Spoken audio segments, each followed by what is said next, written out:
Generally, when you go to the stores, your box stores, you're going to find this being, this is a full shoulder.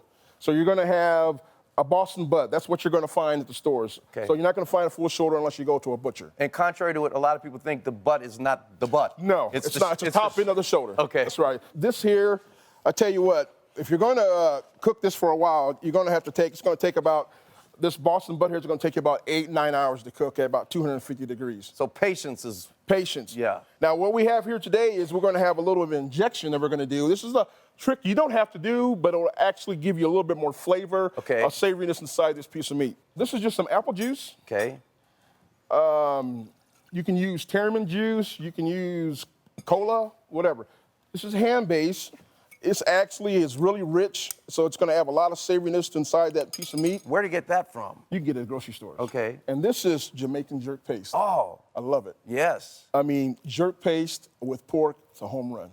Okay. It's got some heat, it's got some flavor, and all you do is you mix it up really, really well. Okay.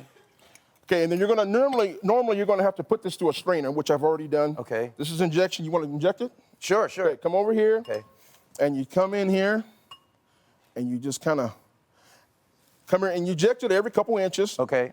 Kind of go, yep, just boom, stop. Then Got go it. and then Okay. just do it, and then obviously you use the rest of it. Inject this shoulder real nice. You let this sit with the injection for maybe 4 to 6 hours before putting it on the pit. So let it rest. Let it rest. Okay, what do we do next? Well, next thing is you take some oil. I got some oil here. Oh, here we go. We got some oil here. And you can use EVO, canola oil, whatever. This is just a binder. This allows the rub to stick better. You don't have to do it, but this is what I do. Now tell everybody about this particular rub. This is what I want you to hear. I just got this on the market. I got a chicken rub, beef rub, and pork rub.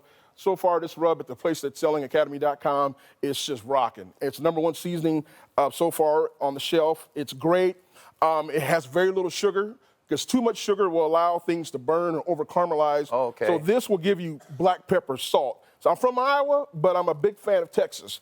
And so this is a balance between Iowa and Texas. It's got bold flavors, which has to stand up to a big piece of meat like this. For sure. Let it sit about an hour before putting it on the pit. Well, you keep adding time to the clock, man. Well, I'm just telling you. I'm never going to eat. That's what you got to do. And this is ready to go. Okay, that's it. That's ready to go. Okay, what's the next step? Okay, well, we're going to come over and talk some about a little bit of side here. Okay. Now, this is my jalapeno cheddar cheese cornbread. Oh, boy. Yeah. Oh, yeah, it's fire. So what you do, you take your dry ingredients, mix them all together. Cornmeal, flour, and powder, baking powder. baking powder. Okay, and then you take your wet ingredients like your eggs, your cheese, your onions, your milk, and your onion and your oil. You mix it all together with a little bit of cream corn. Okay. Okay, and then you mix it all together so you get a little bit of... Are you guys paying attention? I know I'm paying attention to this part.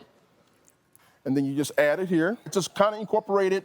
There's really no dry spots or patches. You want to get it to where it's kind of creamy, but you don't want to over-process it. And that's it. Put you some butter. Wow. Oil her up. Pour the batter in there. Set your oven at 375 degrees for 35 minutes.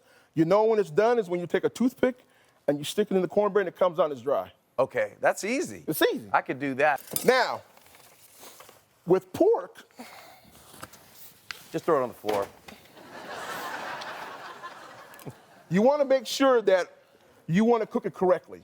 And so pork shoulder, it's tender about 198 to 203 degrees internal temperature. And you need a meat thermometer. Meat thermometer, it's all about feel, but that window there, 198 to 203, that's a good number for cooking pork. Okay. You don't want to overcook it and you don't want to undercook it. Okay. Okay, so that's a good window. So it doesn't matter necessarily how long it cooks, it's all about the temperature. I don't care if you're cooking at 225 degrees or 300 degrees, you just got to make sure that that pork shoulder is coming off about 198 to 203. Okay. So you come in here, boom. Oh my goodness.